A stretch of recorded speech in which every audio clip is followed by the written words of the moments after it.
I imitate things that other writers have done, trying to deconstruct what they have done and what can I change, deconstruct, working here, why this thing is producing this emotional reaction in me. And then you can kind of apply those rules to a different topic, a different setting, a different language, right? And then, of course, it becomes something totally different.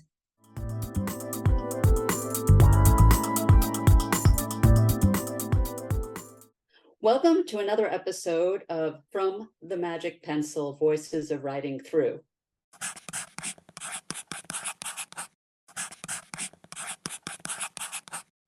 Today, I have the great pleasure of talking with a friend who I've known for, oh my God, 10 years. It's more than that, who we really met at the beginning of this entire adventure of writing through. Her name is Lucia Orellana, and she has led a very interesting life that has taken a lot of turns and curves. And I know everybody's going to be as fascinated to hear about you as I am. So welcome, Lucia. I'm so glad to be here with you, Sue. I remember at the beginning of when you were thinking about this great adventure, and I was fascinated by that. I'm very happy to be part of it. I remember that I was in Singapore, which is where you were living at the time, talking to people about the book that I had just written, that is the first of my trilogy, called A Clash of Innocence, about Cambodia. And so I was on a little bit of a book tour and also doing some workshops. And I was also talking about this workshop I had just started on my own in Cambodia. The meeting I went to was of a Singapore writers group. I think it was the American Women Writers Group. Right? And you were part of that. We talked a little bit about what I was doing, and I also talked about writing about place, and we did some exercises. It was really fun. And from there, everything really got started. So people who are now listening might say, she doesn't sound American. I mean, can you tell a little bit about your background and where you're from and what led you to Singapore? Well, I am originally from Ecuador, from Guayaquil, but I did graduate school in the US. I graduated as a social psychologist. I met my husband in Chicago. We got married there and started our family there. And as part of our family journey, we, through England, and I remember that you also lived in England for many, many years. We lived there around 8 years. And then we moved to Singapore for approximately 5 years. And during that time, I was active with writing through and very happy about that. So that was the journey. Right. So you've had the experience of being an expat, and I've spoken to some other people about what that experience is like and how it changes your perspective on the world. Well, actually, in some ways, you're always an expat because you're not living full-time in your birth country in Ecuador. Exactly. So how does that affect the way that you view your life and your life's possibilities in the world around you, do you think? Well, to begin with, I had to properly learn a new language because I have studied English in school, high school, but I was not really fully fluent. Actually, as an adult, I started learning French rather. But then when there was this opportunity to do graduate school in the US, of course, I started relearning the language. And so that's why, well, I have an accent. It's not like I learned it when I was a young girl, right? So that by itself changes your perspective of the world. Learning a new language disassembles these pockets of meaning that we already have in our heads and frees ourselves a little bit, I would say. So that was my experience starting with the language. Then, of course, many cultural clashes everywhere, greater awareness about the differences, but also about what makes us humans, the many, many things that we have in common as well. Right. So actually living in Asia and having been born in South America, that's a shift that not many people make. It's one thing to go from South America to the US or South America to even to Europe. It's another thing to go to Asia. Was that the biggest jump of all for you? In some sense, yes, because I would say that the cultural distance was greater. But in some modern sense, it was like a return home in terms of the weather and the nature, because I am from Ecuador, which is known for the Andes, the mountains, but I am from the coast, so the tropical region of the country. And the geography, the nature in Singapore was so similar, the weather, so similar to what I used to in Guayaquil. Oh, that's But fascinating. in many I other didn't know that. aspects, it was very, of course, very different. Yeah. And actually, I think weather has a Mhm. tremendous effect on the way we live our lives. You know, I grew up in New York, which has 4 seasons, none of them, well, winter is not particularly harsh. It was Mhm. harsh enough for me. Then I lived in Boston, and New England has very difficult winters, as you know. And then Right. I went to London, and it was more like New York, in that Mhm. the weather wasn't as troubling. It wasn't as hard to get around in the winter. And then coming back to New England, it's like, oh, forget it. You know? So actually, weather is very important, I think, in the development of culture and in the development of the way that we interact with it. That's I fascinating. agree. It Yeah, also leads to food, doesn't it? It also leads to the kinds of food that you have. yeah, even though food was very different. Mm. There are some commonalities. For example, cuisine in the coastal cuisine in Ecuador uses a lot of peanuts as well as in Asia. So a few commonalities, but in general, it was very different. Also, I don't eat meat. Then my sampling of the many delicious meals that were available was a little more limited. Right, right. Even though occasionally I eat seafood or fish, and then there was a variety of that there. Right. And when did you become vegetarian? In my 20s, I'd say, yeah. And for a while, I was absolutely, strictly vegetarian. But when I got married and my kids were like old enough to um, share meals a little bit more elaborated, I decided that I wanted to find common ground with the rest of my family who were meat eaters. Then I became a pescatarian. I started eating fish and seafood. Then we had a big salmon dish, and then we all shared that. So that was a moment of transition. And since then, I remained Right. more or less a pescatarian. Yeah. Interesting. Yeah. As you know, this whole series of the podcast is about creativity and the people who live creative lives.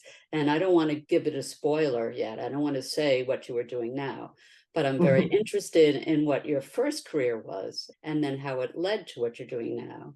I started as a clinical psychologist in Ecuador, but I started veering more towards social research. And then when I did graduate studies, I went for social psychology. But my initial inclination was literary studies. And that was my first career of choice when I went to college. But during my first year, I made a decision, like I thought that psychology may be a career with better prospects. So I made the decision to switch.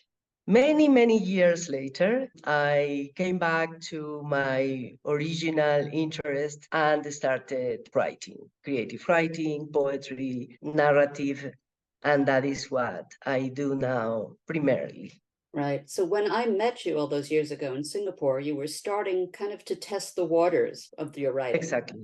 Yes. I gave myself permission to try that to try writing. Once I had finished with many academic goals that I had, etc., and then I decided, okay, now I want to do a little bit of what I wanted to do initially.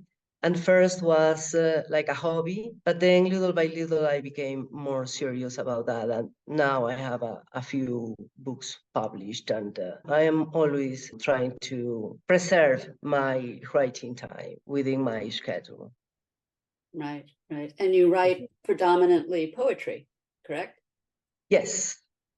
And I am completing a book of short stories, but mainly I write poetry. so you've made this change from being in social sciences to deciding to spend your time as a writer, which is fascinating. And I guess it's kind of come back to your original impulse of being a writer when you were younger. And that's really what you wanted to do in the first place. But then you applied to master's programs in the States and you had a choice of where to go. Can you talk a little bit about how you made the decision about what program you wanted to be in? Yeah, initially it was like I didn't even think about the choice. I had been writing in English while I was living in English-speaking countries like the UK, Singapore. And when I was in New York, then, well, I did my first year, an MFA in an English program. But then, surrounded by all this rich Spanish-speaking environment in New York, then I asked myself, wait a moment, what if I go back to my, of course, original native language and I rekindle my writing in Spanish? And then I switched to NYU, the creative writing Spanish program. So I was accepted in the program, started, and now I write both in English and Spanish. So I just published my first poetry book in Spanish. Congratulations, that's so exciting. How do you know whether you're going to write in Spanish or English? Are those different impulses, or do you sit down and say, I'm going to write in Spanish now, and you write? Or does whatever you're going to write about dictate the language?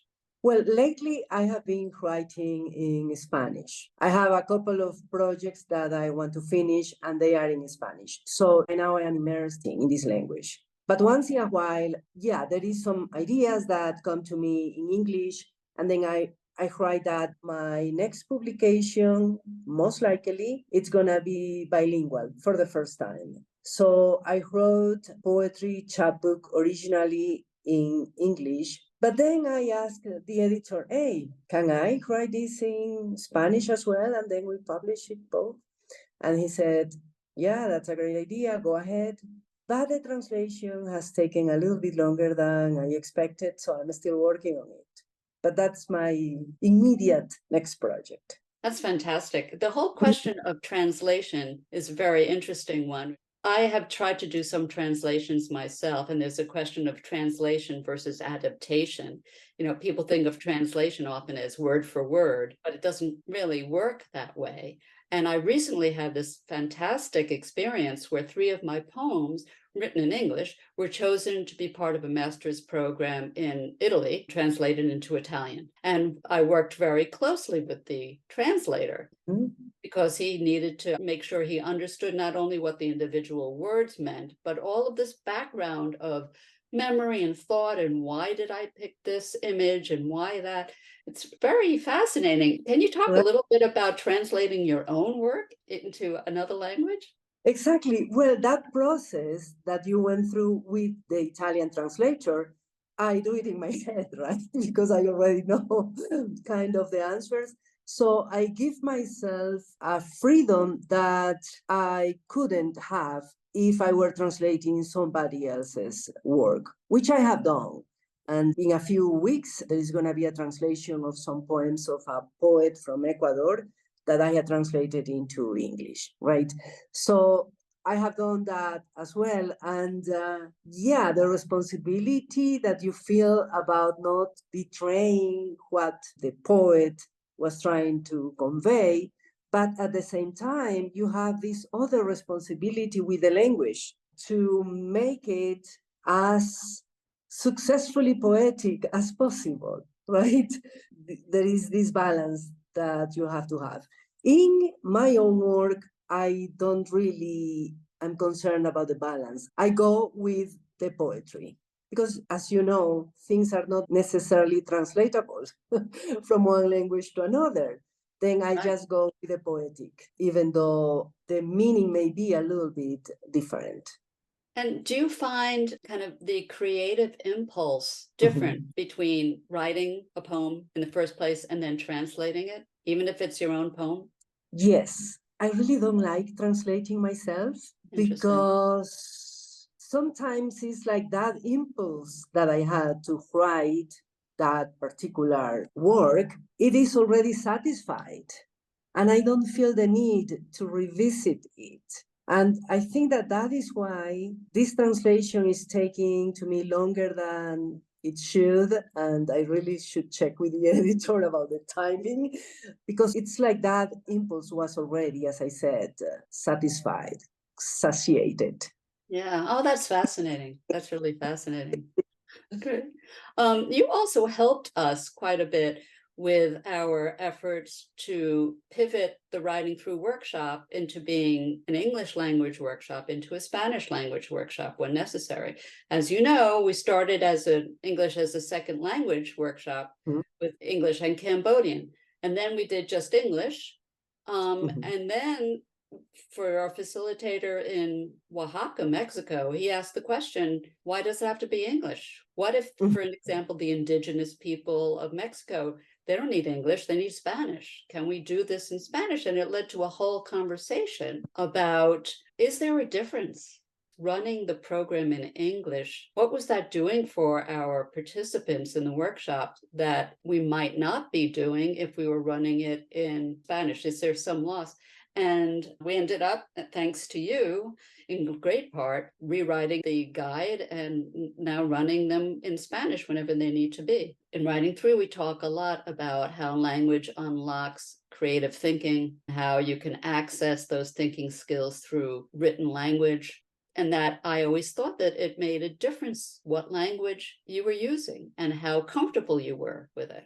I wonder what you're thinking, because you're somebody who, you're so bilingual, you exist, you write, you read, you speak in two languages, you're always going back and forth. I don't know, do you have anything that you can talk about with that? I thought about that when we were going through that process, and I imagine that perhaps the students may feel a little bit more empowered, even-footed relationship with the facilitator, because they are, of course, more in command of the language. And also, as it is the case with me, I think that in Spanish, I have access to a wider treasure of memories, so that may be elicited more easily with the use of their native language. Interesting. Yeah, it's really, it's a fascinating process. Now, here's a question that I ask everyone. I already know the answer to this for you, but the question is, do you feel like you lead a creative life?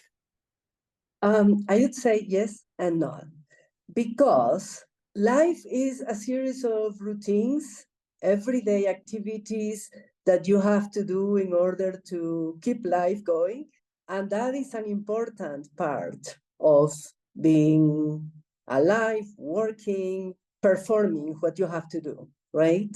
So sometimes you have to find a space and time to be creative. Some of us try to treasure that time and space and preserve it.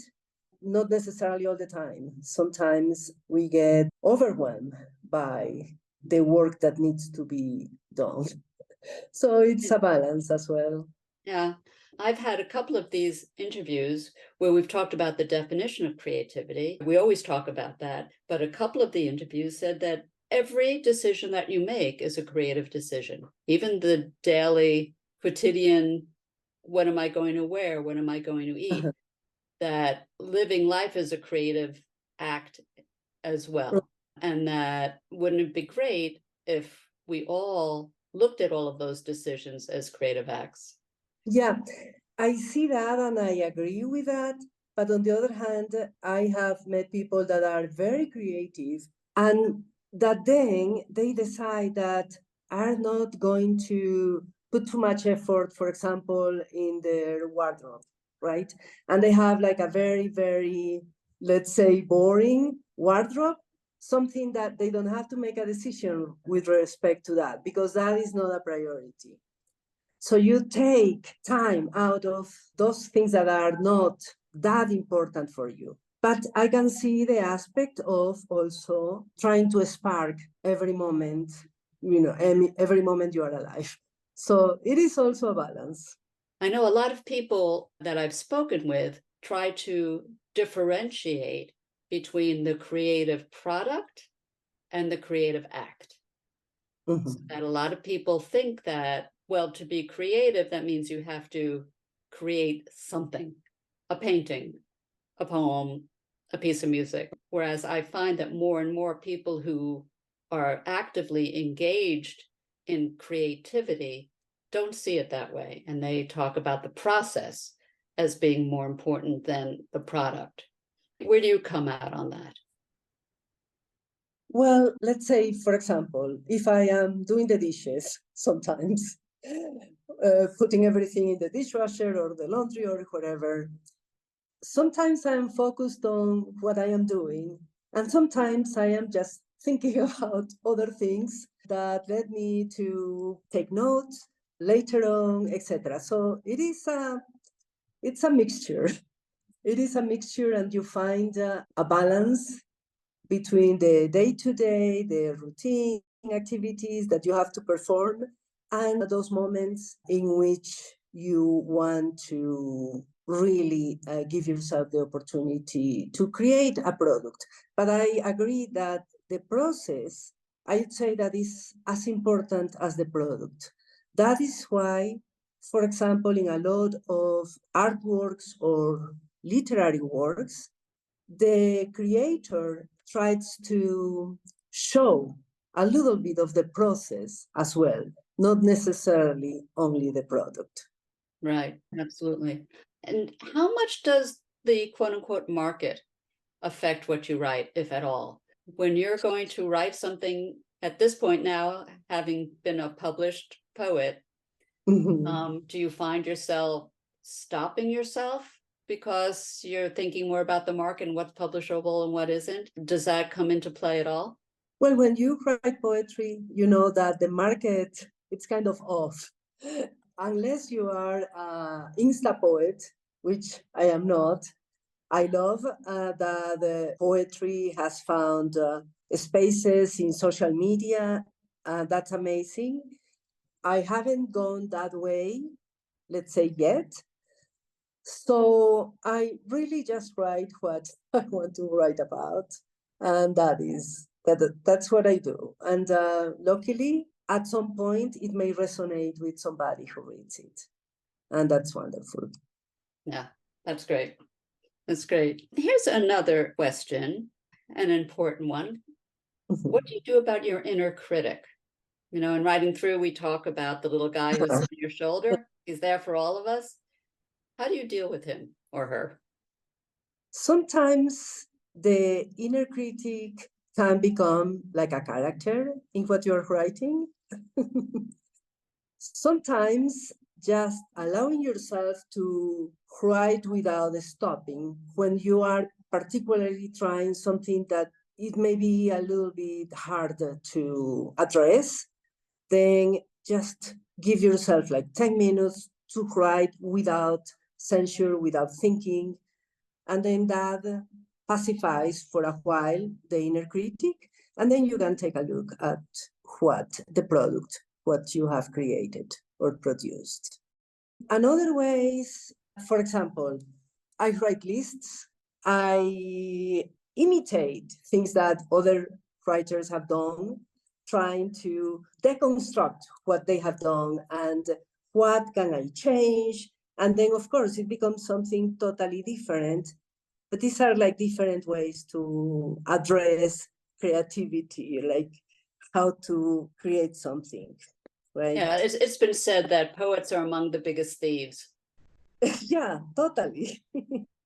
Construct, working here. Why this thing is producing this emotional reaction in me?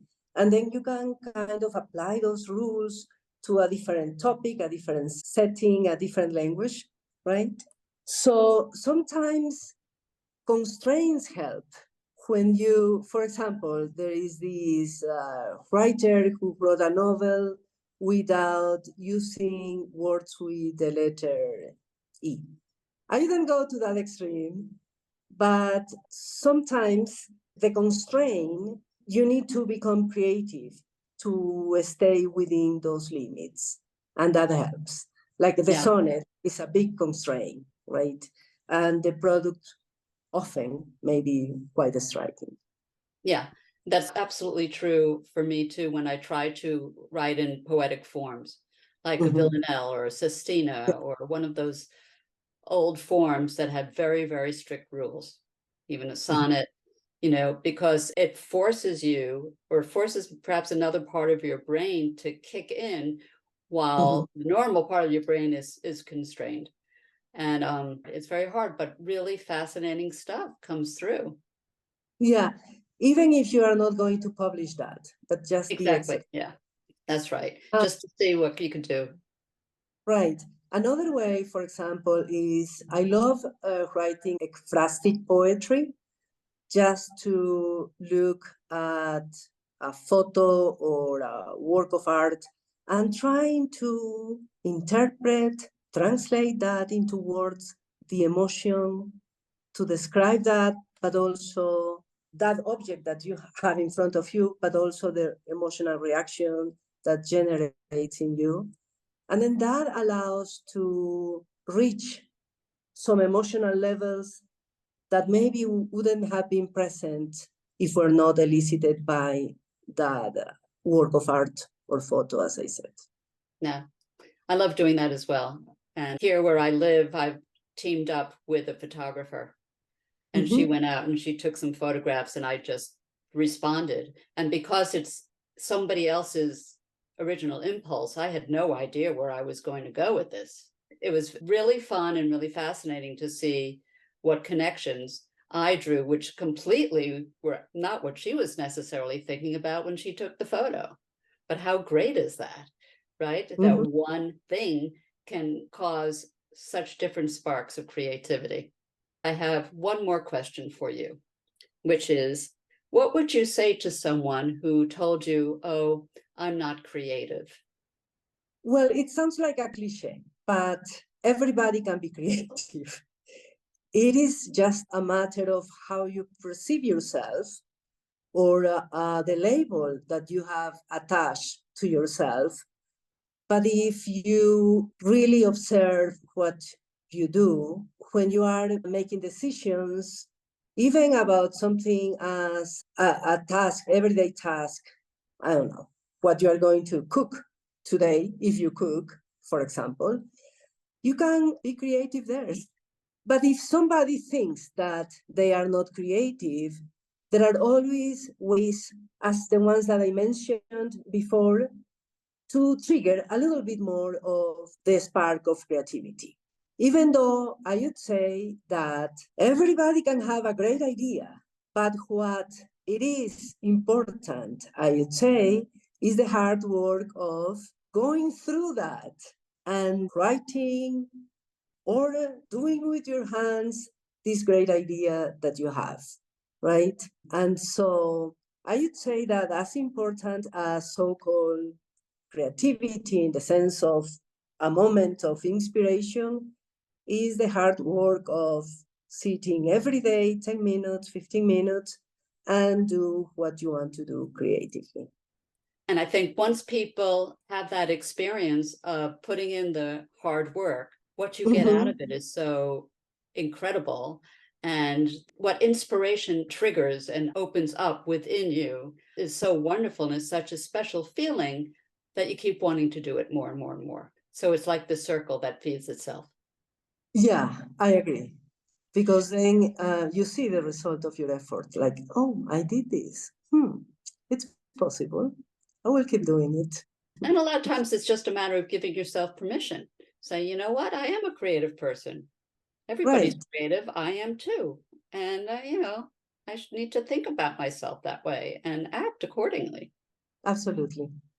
Well, I think on that, I'm going to just kind of close this conversation. Unfortunately, I love talking to you. I always do, Lucia. Thank you so much for being Thank you. here. Thank you for all that you contribute to the poetry world. And thank you so much for being a part of the Writing Through community. So nice seeing you. Okay, bye-bye. Bye-bye.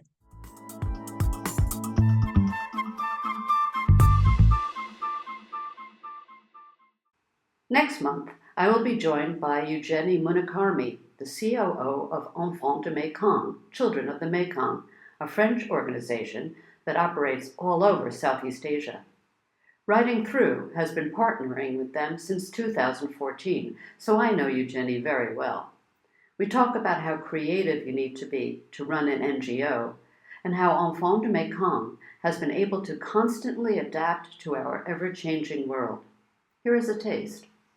I think being with my kids, having young kids, helped me to be more creative and to accept that creativity can be not something beautiful, something related to art, for instance. My kids will bring me a drawing that doesn't look like anything. I say, look at the beautiful butterfly I made. So then, oh, you're so creative. Oh.